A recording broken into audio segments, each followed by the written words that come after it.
ये बर्लिन की दीवार दिख रही थी। जर्मनी के लोग समझदार थे जिन्होंने इस दीवार को ढा दिया। देश में भी एक दीवार खींची गई है, ऊंच नीच की, बड़े जात छोटे जात की, हिंदू मुसलमान की, और ये ऐसी दीवार है जो दिख नहीं रही।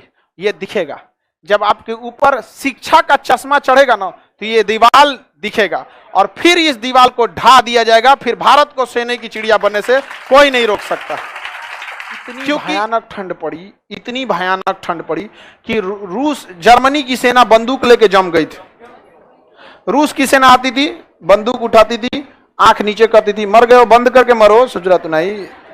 सेना, हिटलर अपने घर के सामने से इधर से देख रहा था तो रूस की फौज, ब्रिटेन की फौज, फ्रांस की फौज, अमेरिका की फौज चारों ओर से घिर गया था। इंजेक्शन में पेट्रोल लेके नसों में डाल देता है, अंदर पूरा जलन करेगा, वो समझे में नहीं आएगा दर्द कहां से करा, पूरा ब्लड फ्लो होगा यहाँ पे।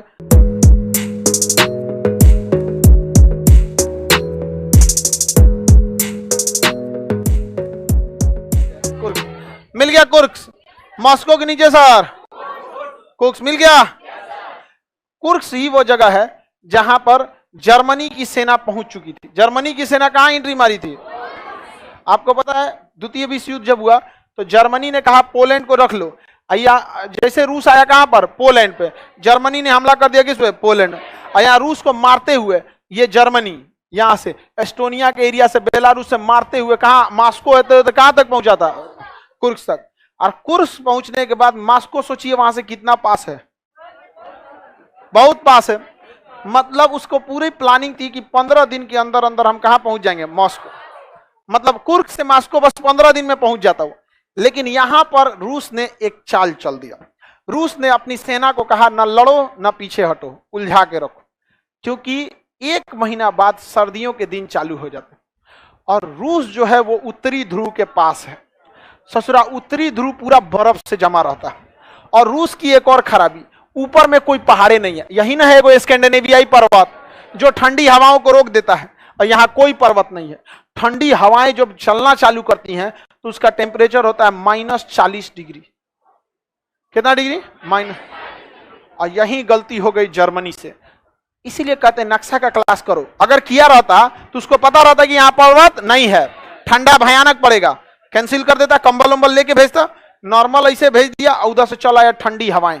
और रूस की सेना ने गुरिल्ला युद्ध में 2 गोली मार के अब भाग जाती थी, गढ़ा खोद के नीचे बम लगा के भाग जाती थी। एगो भड़का तो डर हो जाएगा ना भाई। बस उनका काम था डीले करना। 1.5 महीना डीले किया। इतनी भयानक ठंड पड़ी, इतनी भयानक ठंड पड़ी कि रूस, जर्मनी की सेना बंदूक लेके जम गई थी। रूस की सेना आती थी, बंदूक उठाती थी, आंख नीचे करती थी, मर गए हो बंद करके मरो, सुजरा तो नहीं, फिर खोल लेता था। लाश एक बार जिस डिजाइन में मरा उसी डिजाइन में मरेगा, समझ में आ गया कि नहीं? और कोई कुर्सी पे बैठ के मर लेना तो वहीं उसको फिर ले जाना पड़ेगा। समझ में आ गया कि नहीं? आएगा सारा चीज नस टाइट हो जाता है ना, काम नहीं करेगा कुछ। ऐसे मर गया कोई, 1 घंटा छोड़ दीजिएगा तो फिर खड़े ऐसे ही उठेगा। समझ में आया कि खड़े ऐसे कमर उमर नहीं घूमेगा। बेचारा रूस की, जर्मनी की पूरी सेना जम गई। जर्मनी आग बबूला हो गया। My army is frozen.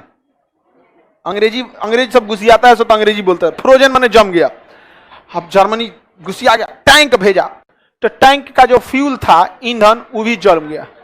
जहाज भेजा, भी जम गया। बेचारा का ऐसे को कहा जाता है करमफोर। पूरी सेना उसकी जम गई है।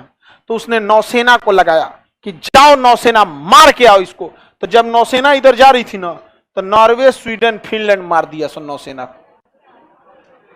जा रास्ते में तबाह हो गया। अब जो जर्मनी की पूरी फौज थी वो घिर चुकी थी। जर्मनी ने मदद मांगने के लिए कहा था जापान को। जापान पे अमेरिका ने परमाणु बम फेंक दिया। अब इधर से अमेरिका जो था वो आग बबूला हो गया, क्योंकि अमेरिका का पर्ल हार्बर जापान मार के उड़ा दिया था। अमेरिका आ गया, कहा कि छोड़ेंगे नहीं चोट्टा सबको। इधर इंग्लैंड पिटाया था किससे? जर्मनी से। फ्रांस पिटाया था जर्मनी। जर्मनी से तो इस अपने डराइल था सब। इसके पीछे आ गया अमेरिका, यूएसए। 300 का हिम्मत बढ़ गया। हमेशा कुत्ता झुंड में लड़ाई करता है सब। आगे समझे? हाँ, सुन लेगा तो क्या कर लेगा? हाँ, पूछेगा ना खान साहब आप ऐसा बोले थे क्या, हम कहें आपको कंफ्यूजन है क्या, हम बोले ही थे। समझ में आ गई ना। किसी को अगर बुरा लगने वाली बात होती है तो हम पहले ही बोल देते हैं कि हो सकता है आपको बुरा लगे, एक्चुअली बुरा लगने के लिए ही बोल रहे हैं। हाँ? देखिए ये सब ग्रुप बना लिया, सब आई ग्रुप बना के कहा सब कि देखो जर्मनी की नेवी खत्म हो चुकी है, एयरफोर्स जम चुकी है, आर्मी खत्म हो चुकी है, और उधर से बिखियाइल है रूस। तो इधर से कौन आ रहा था, रूस। जर्मनी इधर क्या हो चुका था, घिर चुका था। अब बीच में जर्मनी, अब धीरे धीरे इधर से बढ़ना चालू किया कौन, रूस। रूस की सेना इधर से बढ़ना चालू की, इधर से फ्रांस, इधर से ब्रिटेन, इंग्लैंड, अमेरिका, और ये चारों ओर से घूमना चालू किया। इधर से जर्मनी घिरते गया घिरते गया घिरते गया घिरते, एक समय ऐसा आया कि जर्मनी की सेना, हिटलर अपने घर के सामने से इधर से देख रहा था तो रूस की फौज, ब्रिटेन की फौज, फ्रांस की फौज, अमेरिका की फौज चारों ओर से घिर गया था। कहा कि ससुराई का हो गया। तब तो उसने अपनी पत्नी ईवा ब्राउन को बुलाया, बियाह किया। सोचा था कि प्रथम विश्व युद्ध जीत जाएंगे, द्वितीय विश्व युद्ध तो बियाह करेंगे। उसी समय माने पत्नी ही थी उसकी, तो एगो कहा बियाह करते हैं। सुसाइड करने के लिए जहर खाया, फिर गोली मारा, जहर भी खाया और गोली भी मारा, क्योंकि पता था कि अगर बच गया तो वो मौत मारेगा सब न हिटलर को, जिसका कोई हद नहीं। पत्नी को भी मारा, धाए कई गुड नाइट गुड नाइट कहते बकलोलिया करी। उसको काहे मारा, देख रहे हो इस सबको करिए कि उसको छोड़ देता, उसको क्यों मारा। हाँ वो कुछ थोड़ी न की थी। अरे सोचो, मार के उसके ऊपर एहसान किया, नहीं तो वो मार मारते सब ना, उन लोग से इतना मार मारते सब। आपका घर कोई तूर देगा तो आप उसको छोड़िएगा, इससे पूरा देश तूर दिया था।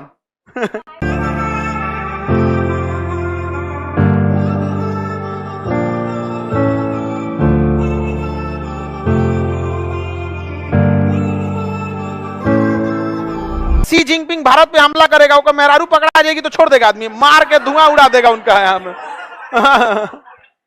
नहीं समझे, अजब टाइप का सोचती है सब। सी जिनपिंग अगर भारत पे हमला कर दे और उसके बाद अगर चल जाए आदमी और वो पकड़ा गया, छूट जाएगा, यहाँ लिया के आदमी ओकर कपड़ा ना धोवाएगा, हाथ पे बैठा के ओकर मार मार के एकदम हालत खराब कर देगा। यहाँ पर सबको पता है युद्ध बंदियों के साथ कभी अच्छा व्यवहार नहीं होता है। युद्ध बंदी बहुत बुरी तरह हाल कर दिया जाता है वहां पे, बहुत बुरा। तरह तरह का एक्सपेरिमेंट करता है सब। इंजेक्शन में पेट्रोल लेके नसों में डाल देता है सब, अंदर पूरा जलन करेगा, वो समझे में नहीं आएगा दर्द कहां से करा, पूरा ब्लड फ्लो होगा यहाँ पे। समझ में, जैसे आपको धूप में कैसे चिलचिलाहट होती है, सोचिए अगर वैसे ही चुनचुनाहट अंदर होने लगे तो कैसा लगेगा। कड़कड़ाती धूप में 5 मिनट के लिए आप जाते हैं तो बेचैनी हो जाता है, उससे पूरा अंदर इंजेक्शन में डाल देता है केमिकल। आप हाथ जोड़ के कहिएगा मार दो, बहुत बुरा हाल होता है। तो देखा कि बहुत बुरा मारेगा सब यहाँ पे, तो अपनी पत्नी को ही मार दिया। ऐसी सब सोच रही है काहे मारा। आगे बढ़े। कह तो उसकी क्या गलती थी, उसकी क्या गलती थी। गेहूं के साथ घुन पिसाता है, पता है ना। आगे बढ़े, चलिए ध्यान। सर पाउडर छिड़क लेंगे, चुनचुनाहट होगा, डर्मीकूल। हाँ फांकना, तुम डर्मीकूल फांक लेना।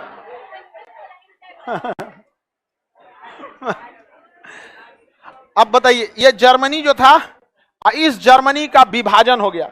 इधर का जर्मनी रख लिया रूस, और इधर का जर्मनी रख लिया अमेरिका, फ्रांस, ही सब। समझ में आ गया कि नहीं आ गया। और बीच में एक दीवार उठा दी गई, बर्लिन की दीवार। बर्लिन की दीवार, एक देश का इतना विभाजन हुआ। 1989 जब आया तो लोगों ने बर्लिन की दीवार को ढा दिया, कहा कि ना हमारे ऊपर ब्रिटेन का शासन होगा, ना फ्रांस का, ना रूस का, ना अमेरिका का, हम जर्मनी वाले स्वतंत्र रहेंगे। समझ में आ गया कि नहीं आ गया। ये बर्लिन की दीवार दिख रही थी। जर्मनी के लोग समझदार थे जिन्होंने इस दीवार को ढा दिया। देश में भी एक दीवार खींची गई है, ऊंच नीच की, बड़े जात छोटे जात की, हिंदू मुसलमान की। और ये ऐसी दीवार है जो दिख नहीं रही, ये दिखेगा जब आपके ऊपर शिक्षा का चश्मा चढ़ेगा ना, तो ये दीवार दिखेगा। और फिर इस दीवार को ढा दिया जाएगा, फिर भारत को सोने की चिड़िया बनने से कोई नहीं रोक सकता। क्योंकि इतनी बर्बादी के बावजूद प्रथम विश्व युद्ध में जर्मनी हारा, द्वितीय विश्व युद्ध में जर्मनी हारा, हिटलर की वजह से जर्मनी को बहुत ज्यादा लॉस झेलना पड़ा। इन सब के बावजूद जर्मनी का विकास तभी संभव हुआ जब वो जर्मनी की बर्लिन की दीवार गिराई गई थी। यह दीवार भी बहुत जल्दी गिराई जाएगी।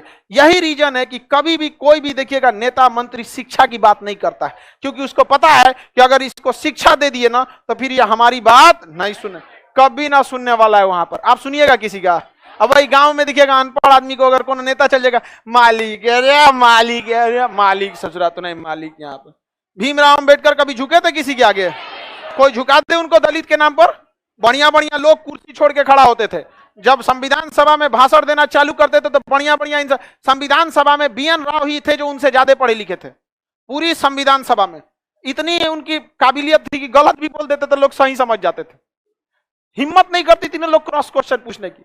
केवल BN राय जो थे संविधान सलाहकार, जो उनके बराबरी आते थे, ज्यादा नहीं बराबरी आते थे, वरना वो व्यक्ति भीमराव अंबेडकर शिक्षा के दम पर। आज भी अगर शिक्षित हो जाए लोग तो कभी कोई किसी को नहीं रोक सकता। गिरेगी यह दीवार, लेकिन थोड़ा सा समय लगेगा। आप लोग होंगे उस दीवार को गिराने वाले योद्धा, समझ में ना? लोग हमसे कहते हैं कि सर फीस बड़ी कम रखते हैं, इतना काहे रखते हैं? समझ में आ रहा है? हाँ, जब ये दीवार गिरेगी ना तब याद आएगा कि यह जो फीस नहीं था, यह एक सेना तैयार हो रही थी। आई नेतवन सबको बहुत तकलीफ होगा, बहुत तकलीफ, बहुत ज्यादा लूटा है सब ने। आगे बढ़े, किसी को दिक्कत? समझ में आ गया कि नहीं आ गया? अच्छा, बर्लिन की दीवार नहीं गिरी रहती, जर्मनी इतना आगे गया रहता नहीं। आपको क्या लगता है हम लोग ऊंच नीच हिंदू मुस्लिम में फंसे रहेंगे तो होगा? नहीं। आजादी की लड़ाई में हम जाति और धर्म देख के लड़ रहे थे। हाँ, सब हिंदुस्तानी के नाम पे लड़ रहे थे। जब तक हम लोग एक रहेंगे तब तक ही हम लोग कुछ भी कर सकते हैं, अदरवाइज में बहुत दिक्कत आएगा यहाँ।